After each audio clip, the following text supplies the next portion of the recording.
શિનોર તાલુકાના માંડવા, માલસર અને સુરાશામળ ગામે વાવાઝોડા અને ભારે વરસાદના કારણે થયેલ નુકસાનીનું સર્વે કરાવી ખેડૂતોને રાહત પેકેજ આપવા કરજણ ધારાસભ્ય અક્ષયભાઈ પટેલ દ્વારા કૃષિમંત્રી જીતુભાઈ વાઘાણીને રજૂઆત કરવામાં આવી.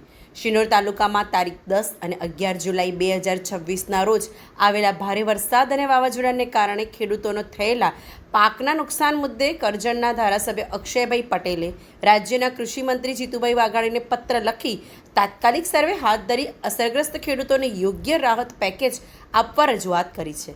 ધારાસભ્યએ પોતાના પત્રમાં જણાવ્યું છે કે નર્મદા નદી કિનારાના માંડવા, માલસર અને સુરાશામળ ગામોમાં વાવાઝોડા અને ભારે વરસાદના કારણે કેળ, પરવળ, કારેલા અને દૂધીના પાકને વ્યાપક નુકસાન થયું છે.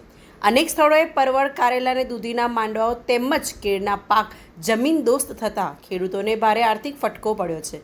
આથી અસરગ્રસ્ત વિસ્તારોમાં તાત્કાલિક સર્વે હાથ ધરી પાકના નુકસાનનું મૂલ્યાંકન કરવામાં આવે તેમજ રાજ્ય સરકાર દ્વારા ખેડૂતોને યોગ્ય વળતર અને રાહત પેકેજ આપવામાં આવે તેવી માંગ કૃષિમંત્રી સમક્ષ કરવામાં આવી છે.